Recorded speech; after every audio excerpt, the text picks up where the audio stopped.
S, வீடு, schools, hotels, store room இங்கெல்லாம் partition wall கட்டணும்னாலும் இப்போ பில்டிங் ஓனர்ஸோட first choice Renocon Rapid Wall Panels. No compromise. உங்க சைடுலயும் எங்க சைடுலயும். It's a GT promise. GT Holidays, South India's #1.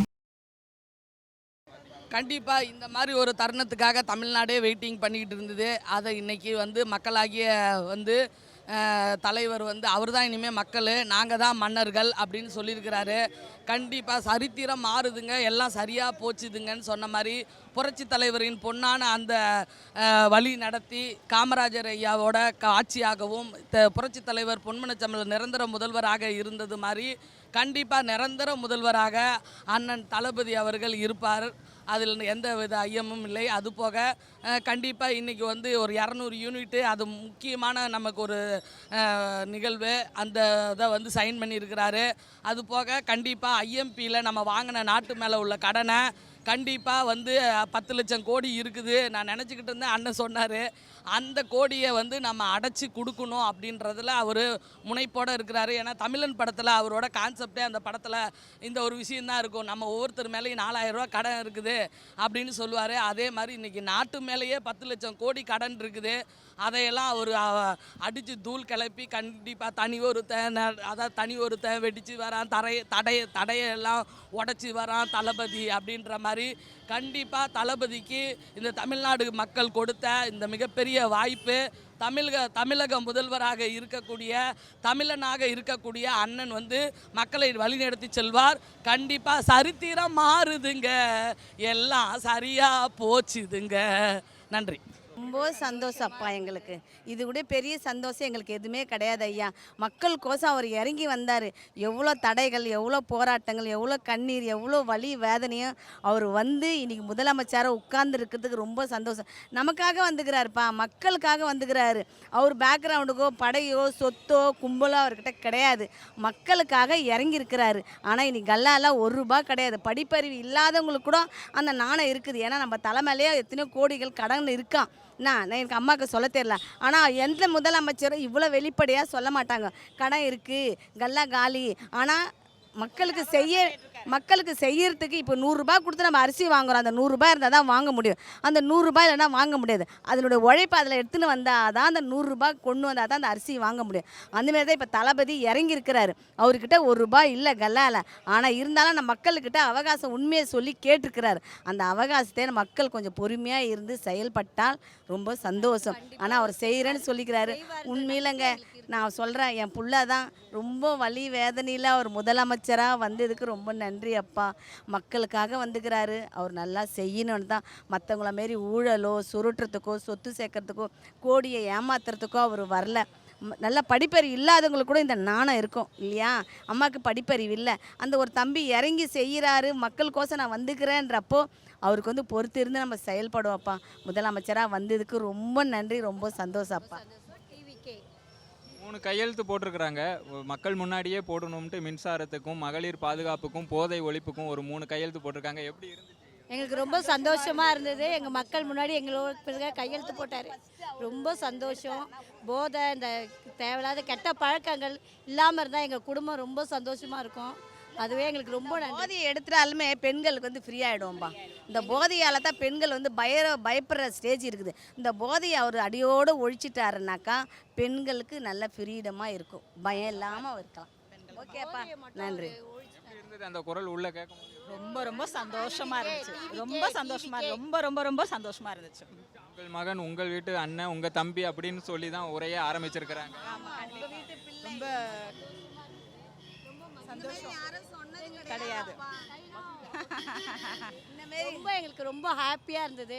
அவர் முகத்தை பார்த்து அந்த ஒரு வார்த்தைக்காக நாங்கள் ரொம்ப கஷ்டப்பட்டு ரொம்ப இது பண்ணோம். அது வந்துட்டார். அதனால் எங்களுக்கு ரொம்ப ரொம்ப ரொம்ப சந்தோஷம். ரொம்ப நன்றி நன்றி நன்றி நன்றி. 28 வருட உழைப்பு, ஒரு 3 வருட போராட்டம்.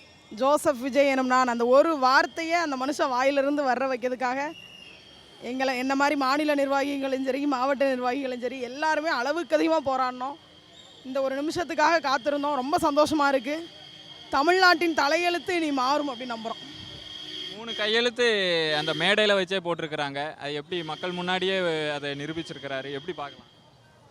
அதாவது வாக்குறுதிகள் கொடுத்து நிறைவேற்றாத தலைவர்கள் மத்தியில், வாக்குறுதி கொடுத்து நிறைவேற்றாமல் தன்னோட குடும்பத்துக்கு மட்டும் செஞ்ச தலைவர்கள் மத்தியில் கொடுத்த வாக்குறுதிகளை, அறிக்கைகளாக கொடுத்த வாக்குறுதியை பதவியேற்ற அடுத்த நிமிடத்திலேயே 3 கோப்புகளில் கையெழுத்திட்டிருக்காருன்னா அதான் தலைவர் விஜய். இனி எல்லாமே தமிழகத்துக்கு நல்லதாகவே நடக்கும். நாங்கள் 5000 மெம்பர்ஸில் ஒருத்தவங்களாக இருந்தது ரொம்ப ஓவர்வெல்மிங்காக இருந்துச்சு. என் அம்மாவை ஃபோர்ஸ் பண்ணி நான் விஜய் சாருக்கு ஓட் போட சொன்னேன். அவங்களும் வந்து சரி ஓகே அப்படின்னு போட்டுட்டாங்க.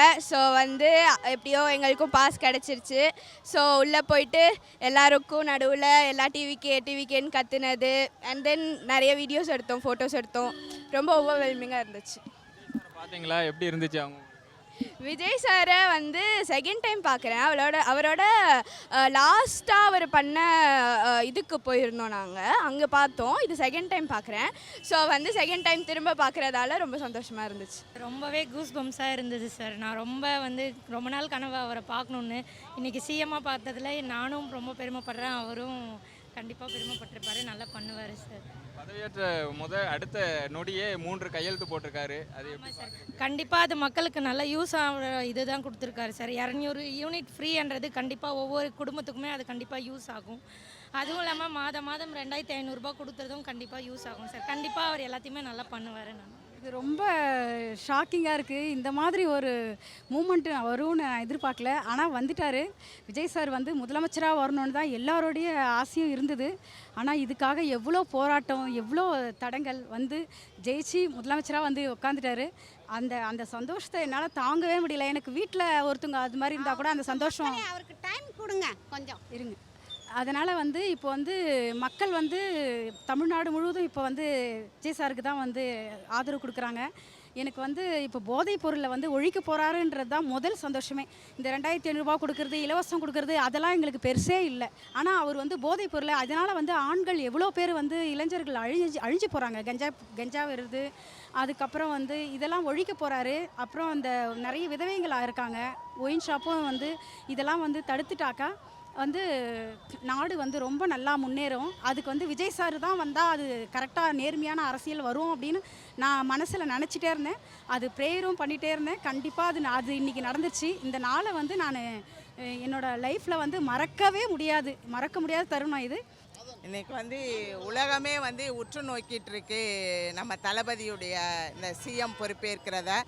தமிழ்நாட்டில் வந்து ஏன் உலகத்திலேயே ஒரு அரசியலை வந்து உற்று நோக்கியிருக்காங்க அப்படின்னா தளபதியோட இந்த எலெக்ஷனை மட்டும்தான். சின்ன பிள்ளைங்கள்லேருந்து பெரிய பிள்ளைங்க வரைக்கும் எல்லாருமே அரசியல் பேச ஆரம்பிச்சிட்டாங்க. இன்றைக்கி வந்து நாங்கள் எல்லாருமே வந்து இந்த ஜோசப் விஜய் என்னும் நான் அந்த வார்த்தையை கேட்கும்போது எங்கள் உடம்பே புல்லரிச்சிருச்சு. இந்த ஒரு வார்த்தைக்காக தான் நாங்கள்லாம் ஓடி உழைச்சிருக்கோம். ஒரு நல்லவர் வரணும், மக்களுக்கு நல்லாட்சி தரணும். இந்த எலெக்ஷனுக்கு அப்புறம் படாத பாடு படுத்தினாங்க. மக்கள் ஏமாந்து போயிடக்கூடாது, தளபதியோட ஆட்சி வரணும், நம்மளை நம்பி ஓட் பண்ணியிருக்காங்க, கடவுளே அவர் அரியணை அமர்த்துங்கன்னு சொல்லிட்டு நாங்களாம் ப்ரே பண்ணிகிட்டு இருந்தோம். அதே மாதிரி கடவுள் வந்து அந்த அரியணை அவருக்காண்டி தேர்ந்தெடுத்து கொடுத்துட்டாரு. இந்த நிமிடத்தில் சொல்லிக்கிறேன், நான் மக்களுக்கு சொல்லிக்கிறேன், இவர் வந்து ஒரு நல்ல தலைவர் நம்மளுக்கு கடவுள் கொடுத்துருக்காரு. அவர் கரத்தை நம்ம வந்து கெட்டியாக பிடிச்சிக்கணும். இன்னும் 10 வருஷம் இல்லை, 20 வருஷம் ஆனாலும் தளபதியோட ஆட்சி தான் அமையும். ஏன்னா அவர் அந்த மாதிரி ஆட்சியை கொடுப்பாரு. வெள்ளை அறிக்கை கொடுப்பேன்னு சொல்லியிருக்காரு. பெண்களுக்கான சிங்கப்பெண் திட்டம் கொடுத்துருக்காரு. நாங்களே இன்றைக்கி சுதந்திரமாக ஃபீல் பண்ணுறோம். இதில் இன்னொரு ரெட்டிப்பான சந்தோஷம் என்னென்னா, நான் சிவகங்கை டிஸ்ட்ரிக்ட்லேருந்து வரேன். சிவகங்கை டிஸ்ட்ரிக்ட் கொள்கை பரப்பு அமைப்பாளராக இருக்கேன். எங்கள் சிவகங்கை டிஸ்ட்ரிக்டில் வந்து செல்லப்பிள்ளை டாக்டர் டிகே பிரபுனா எல்லாருக்குமே தெரியும். எந்த அளவுக்கு வந்து எல்லாருமே வந்து எங்கள் பிரபு சார் தொகுதியா நீங்கள் அப்படின்னு எங்ககிட்ட கேட்பாங்க. அந்த மாதிரி நாங்கள் போகிற இடம்லாம் ரொம்ப சந்தோஷமாக ஃபீல் பண்ணுறோம். அவருக்கு வந்து இன்றைக்கி மினிஸ்டர் போஸ்டிங் கொடுத்துருக்காங்க. அவரும் தளபதியோட தம்பி தான். அவரும் வந்து சிவகங்கை டிஸ்ட்ரிக்ட்டு நிறைய விஷயங்களை செய்வார். சிவகங்கையில் இருந்த ஒரு மினிஸ்டரெல்லாம் நாங்கள் ஓட விரட்டியிருக்கோம். இந்த தடவை சிவகங்கையில் சுற்றி எல்லா இடத்துலையுமே நம்ம டிவிக்கே தான் வின் பண்ணியிருக்காங்க. சிவகங்கை எங்கள் கோட்டையாக இருக்குது. இனிமேல் சிவகங்கையை வந்து எங்கள் டாக்டர் டிகே பிரபு அவங்க வந்து சீர்படுத்துவாங்க. இதை நாங்கள் ரெட்டிப்பு மகிழ்ச்சியாக கொண்டாடுறோம். நம்ம எப்படி இருக்குது உள்ள ஜோசப் விஜய் நான் எனக்கு குரல் கேட்கும்போது எப்படி இருந்துச்சு? அழுதுட்டேன் ப்ரோ. லிட்ரலாக கிட்டத்தட்ட ஒரு 1 வீக்காக ரொம்ப கஷ்டப்பட்டுட்டோம். இந்த 1 வீக்கில் நாங்கள் கற்றுக்கிட்டது அவர்கிட்ட இருந்து என்ன மெயினாக வந்த உடனே அது ஒரு மாற்றம் கொண்டு வந்துட்டார். என்ன அப்படின்னா சைலண்ட்டாக பொறுத்தால் பூமி ஆழ்வார் ஆள்றார். இப்போது சைலண்ட்டாக இருக்கணும். எந்த விஷயத்துக்குனாலும் 108 சீட்ஸ் வின் பண்ண உடனே எல்லாரும் நிறைய பட்டாசு வெடிச்சு கொண்டாட்டம். நான்லாம் டான்ஸ்லாம் ஆடினேன். ஆடணும், அப்படியே ஆடக்கூடாது, அடங்கணும், அதுதான் சொல்லி கொடுத்துருக்காரு. எதையுமே காமாக ஹேண்டில் பண்ணோம். சக்ஸஸாக இருந்தாலும் சரி, ஃபெயிலியராக இருந்தாலும் சரி, எதையுமே காமாக ஹேண்டில் பண்ணோம். அண்ட் அந்த சத்தம் போட்டு ஒரு கூச்சலிடுவாங்கன்னு சொல்லுவாங்கள்ல, அந்த மாதிரி எந்த விதமான இதுவுமே பண்ணாமல் எல்லாத்தையுமே காமாக ஹேண்டில் பண்ணி இதை எங்களுக்கு சொல்லி கொடுத்துருக்காரு இந்த 5 நாளில். அண்ட் அந்த வார்த்தையை கேட்கும்போது, நேற்று நைட்டு சொல்லும் போது கூட அந்த வார்த்தையை கேட்டாதான்டா நான் நம்புவேன் அப்படின்ற மாதிரி தான் இருந்துச்சு. ஸோ அந்த வார்த்தையை கேட்கும்போது லிட்டரலாக அழுதுட்டேன். அண்ட் பெண்கள் பாதுகாப்பு ஃபஸ்ட்டு கையெழுத்தாக போட்டிருக்காரு. அதுக்காக தான் இவர் கொடுக்குற இலவசம், அதுக்கெல்லாம் நாங்கள் யாருமே ஓட் பண்ணல. அண்ணனை நம்பி ஓட் பண்ணியிருக்கோம். பெண்கள் பாதுகாப்பு அண்ணன் ஏமாற்ற மாட்டார். அதனால தாராளமாக நீங்கள் நம்பலாம். அண்ணன் கேட்ட மாதிரி கொஞ்சம் டைம் மட்டும் கொடுங்க மக்களே, எல்லாத்தையும் பண்ணுறதுக்கு. அந்த டைம் கிடச்சிதுன்னா அவர் வந்து என்ன வேணாலும் பண்ணுவார். ஒரே ஒரு விஷயம் மட்டும் நான் சொல்லிக்க விரும்புகிறேன். இந்த மாதிரி வந்துட்டு இதெல்லாம் நான் ஒரு ஹாப்பினஸ்க்காக கட்டுறது, தலையில் துண்டு அந்த மாதிரிலாம். அண்ட் வந்து நான் இதுக்கு முன்னாடி சேனல்ஸில் இன்டர்வியூ கொடுத்துருக்கேன். அது கீழே கமெண்ட் செக்ஷனாக ரொம்ப கொச்சையாக பேசியிருக்கீங்க. அந்த கொச்சையாக வார்த்தைகள் விடுறதுக்கு முன்னாடி உங்கள் வீட்டு பெண்களை இந்த மாதிரி யாராவது சொன்னால், உங்களோட தாட், உங்கள் ஒய்ஃபையோ இல்லை உங்கள் தங்கச்சியோ இந்த மாதிரி சொன்னால் உங்களோட தாட் எப்படி இருக்கும், உங்களோட மைண்ட் செட் எப்படி இருக்கும்னு யோசிச்சு பேசுங்க. எங்கள் வீட்டு பொண்ணு ஏன் இந்த மாதிரி வந்துட்டு போய் பேச போகுது அப்படின்னு நினைக்காதீங்க. நம்மளோட சேஞ்சுக்காக தான் அண்ணன் வந்திருக்காரு. உங்கள் வீட்டு பெண்களோட பாதுகாப்புக்காக தான் வந்திருக்காரு. அதனால் அதை மைண்டில் வச்சு நீங்கள் சப்போர்ட் பண்ணலன்னா கூட பரவாயில்ல, தயவு செஞ்சு அசிங்கமான வார்த்தைகள், கொச்சையான வார்த்தைகள் பேசி மற்றவங்களை அசிங்கப்படுத்துறன்ற பேரில் உங்கள் தரத்தை வந்து தாழ்த்திக்காதீங்க. அந்த ஒரே ஒரு கோரிக்கை தான் உங்ககிட்ட கேட்குறேன். ஓகேவா? எங்களோட ஹாப்பினஸ்க்காக நாங்கள் சில விஷயம் பண்ணுறோம், பண்ணிட்டு போகிறோமே. எண்ணில் அடங்காது அந்த வார்த்தையால் சொல்ல முடியாது. அண்ணாவை பார்க்குறதே பெரிய விஷயம். அதில் இந்த மாதிரி ஒரு மொமெண்ட்டில் நாங்கள்லாம் இருந்தோன்றது நம்பவே முடியல இப்போ வரைக்கும். அப்புறம் அண்ணா வந்து முக்கியமாக ஒன்று சொன்னாங்க, நான் உள்ளே போய் பார்த்த உடனே வெள்ளை அறிக்கை விடுவேன்ட்டு. அது எனக்கு ரொம்ப பிடிச்சிருந்தது. இது வரைக்கும் யாருமே சொல்லலை. அந்த ஒரு விஷயம் அவர் செஞ்சிட்டாருன்னா அதுவே பெருசுங்கிற மாதிரி இருக்குது. ஏன்னா யாருமே அதை செய்ய மாட்டாங்க, உண்மையை உடச்சி பேச மாட்டாங்க என்னன்ட்டு. அவர் வெள்ளை அறிக்கை விடுவேன்னு சொன்னது எனக்கு ரொம்ப ஸ்ட்ராங்காக ஒரு மாதிரி ஃபீலாக இருந்துச்சு. ரொம்ப ரொம்ப சந்தோஷமாக இருந்துச்சு சார். 3 நாளாக நிம்மதியே இல்லை. இன்றைக்கி தான் நாங்கள் நிம்மதியாக சாப்பிட்ருக்கோம். போனீங்களா, பார்த்தீங்களா, விஜய் சாரை பார்த்தீங்களா? இப்படி போச்சில் ஃபஸ்ட்டே ஃபோட்டோ எடுத்துட்டோம். கையெழுத்து போட்டிருக்காங்க. மின்சாரம் இலவசம், இந்த 200 யூனிட் இலவசம், அப்புறம் பெண்கள் பாதுகாப்பு. ரொம்ப நல்ல விஷயம் பண்ணியிருக்காங்க. இன்றைக்கி பண்ண கையெழுத்தே ரொம்ப நல்ல விஷயம் பண்ணியிருக்காங்க. நாங்கள் அதை தான் சொல்லிக்கிட்டு அப்படி வந்துட்டுருக்கோம். நீங்கள் சொல்லுங்கள், எப்படி ரொம்ப ரொம்ப சந்தோஷமாக இருந்து. ஜோசப் விஜய் என்னும் நான்கும்போது அவ்வளோ ஒரு ஹாப்பி எங்களுக்கெல்லாம். எப்படி சொல்ல, இவ்வளோ நாள் நாங்கள் கஷ்டப்பட்டு உழைச்சதுக்கான பலன் கிடச்சிருக்கு. மக்கள் எல்லாரும் அவரை நம்பி ஓட்டு போட்டாங்க. அந்த நம்பிக்கைக்குரிய இது கிடச்சிருக்கு எங்களுக்கு. ரொம்ப சந்தோஷம். கன்னியாகுமரி பக்கத்துலேருந்து வந்திருக்கோம். வள்ளியூர் ஒன்றியத்தில் வேலையும் பார்க்குறோம். அதாவது இவ்வளோ நாள் நம்ம பண்ணின ஆட்சியை விட, நடந்த ஆட்சியை விட இது ஒரு மக்கள் ஆட்சி. அப்படி தான் நம்ம சொல்லணும். நம்ம தலைவரால் அது ஒரு மக்கள் ஆட்சி இப்போ நடக்கிறது.